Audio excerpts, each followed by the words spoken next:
Welcome to the maiden version of verse rediscovery. And in verse rediscovery, we tend to look at the scriptures again and again and again and again. And our maiden version of verse rediscovery, we're starting with the scripture Micah chapter 4, verse 1 and 2. Micah chapter 4, verse 1 and 2. I'm rediscovering from the King James Version, but then other versions can be used. So let's read Mark chapter 4, verse 1 and 2. Micah chapter 4, verse 1 and 2, sorry. But in the last days it shall come to pass that the mountain of the house of the Lord shall be established in the top of the mountains, and it shall be exalted above the hills, and people shall flow unto it. And many nations shall come and say, Come, and let us go up to the mountain of the Lord, and to the house of the God of Jacob, and he will teach us his ways, and we will walk in his paths. For the Lord shall go forth of Zion, and the word of the Lord from Jerusalem. Okay, so let's begin to look at the scriptures one after the other. Let's break it and they say, but in the last days it shall come to pass. What does this place tell us? That there's a time coming later in life that an event will occur. And this event is specially reserved only for the last of days. But I would also like you to know that the last of days started from the very point when Jesus came to earth and died. After his death, from that time onward, they began to refer to those times as the last days. So from 2000 years till now is what we refer to as the last days. Because it is proven more as it is the last days, because in Joel chapter 2:28, scriptures told us, but it shall come to pass afterwards. Some verses used in the last times, it shall come to pass that that God will pour out his spirit on all flesh. And remember, the spirit was poured on all flesh during the day of Pentecost. That signifies the times of the end or the last days. All right, so let's continue.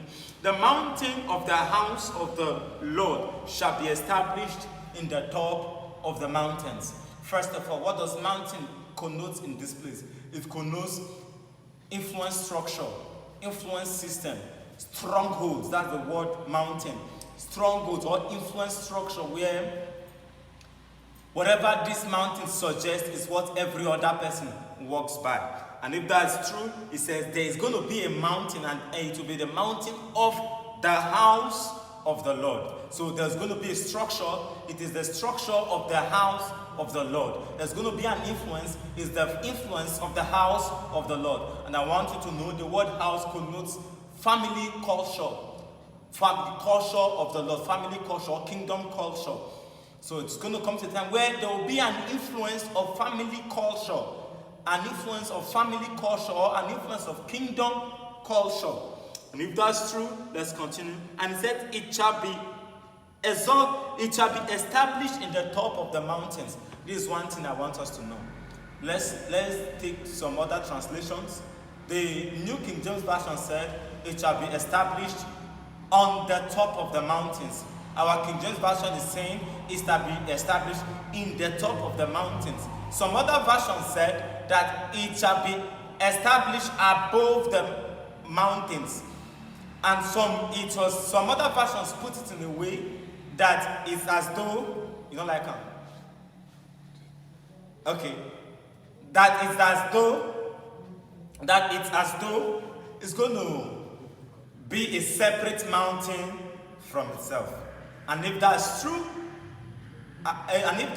which means this mountain is separate from every other mountain. But that's not what the King James and the New King James is telling us. The King James and the New King James is telling us that this mountain, this structure of influence, is going to be in every other structure of influence. It's going to be in every other structure of influence. And you remember we have 7 mountains of influence. We have the family structure, or the family mountain, the educational mountain, the governmental mountain, the media mountain, entertainment mountain, religion mountain, and finally governmental mountain. So what King James is telling us is that this mountain is not a separate mountain.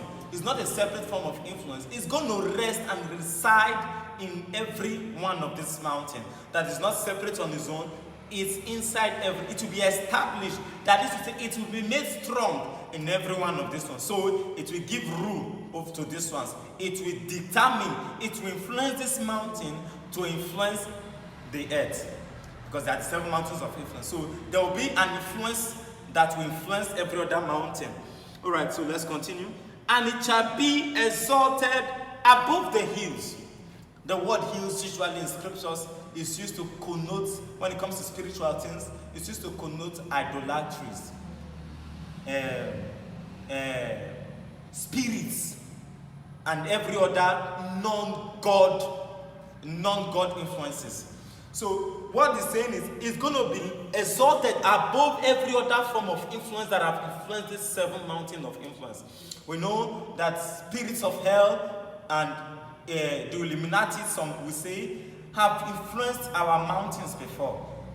Darkness has come and influenced this 7 mountains of influence. But yet, this one that is coming, which is the influence, the God's kingdom, the God's culture, is coming to influence these other 7 mountains. And then while it's influencing them, it will be established, and then this influence will be stronger, exalted above every other mountain, that every hill, that every one of this smaller influence structure will not be able to comb the influence that is coming on the structures. And what will happen? And the people shall flow unto it. And I know that you know that people follow where the influence is stronger. And because the influence of God's culture will be stronger upon these mountains, people will follow through this mountain to the mountain of God, to the structure of God. Okay, let's go back to verse 2. And many nations shall come and shall say, come, let us go to the mountain of the Lord. So first, the first mountain, the mountain of the house of God, the mountain of the cultures of God, is going to be in every other culture, in every other mountain. But yet there's one that is saying, there's another mountain called the mountain of the Lord, which is the correct structure of influence of the Lord. And then this we will assume to be the church. And it's true, it is the church. But we have made a mistake for a long time. We have assumed the church to be a religion. So we count the church as part of a religion, which is part of one of those mountains. And it's not true. The church is never a religion, and everybody agrees to it that the church is a life. But more than just a life, Christianity is a life. But more than just a life, the church is the influence structure of God. So what will happen? Once the influence of God is resting upon every other mountain, and people are flowing, they will begin to flow to the body of Christ, the correct structural or system of God's influence. And from there, they will be influenced truly. And that was why you notice that in the next verses, what happened? And say, to the house of the God of Jacob, and he will teach us of his ways. Where do we get the ways of God? The church. Because that is the influence structure of God. That's the influence structure that will influence every other mountain, that will send the remaining influence to every other mountain. And then, and we will walk in his paths. The influence after learning, the influence now will not be what will cause us to automatically begins to walk in his path. For the Lord shall go forth of Zion. And I know when you hear the word Zion, it connotes again the body or the church of Christ. So that is where the Lord will be coming from. You will be learning, you will be training from the mountain or from Zion. That's where the structures will be coming from. And finally, and the word of the Lord from Jerusalem. That is where the word will be coming from. The word will come out from Jerusalem. And it is, there are men in this structure. So when the word comes to hit the men will begin to walk in the paths of kingdom structure. And those men will not be the ones that will take kingdom culture and kingdom influence to every other mountain. So when those men get there, that is what the first verse connotes. They will be in the mountains, influencing the mountains. And I trust by this you understand what this verse is saying. We'll see you in the next verse rediscovery section. Be blessed.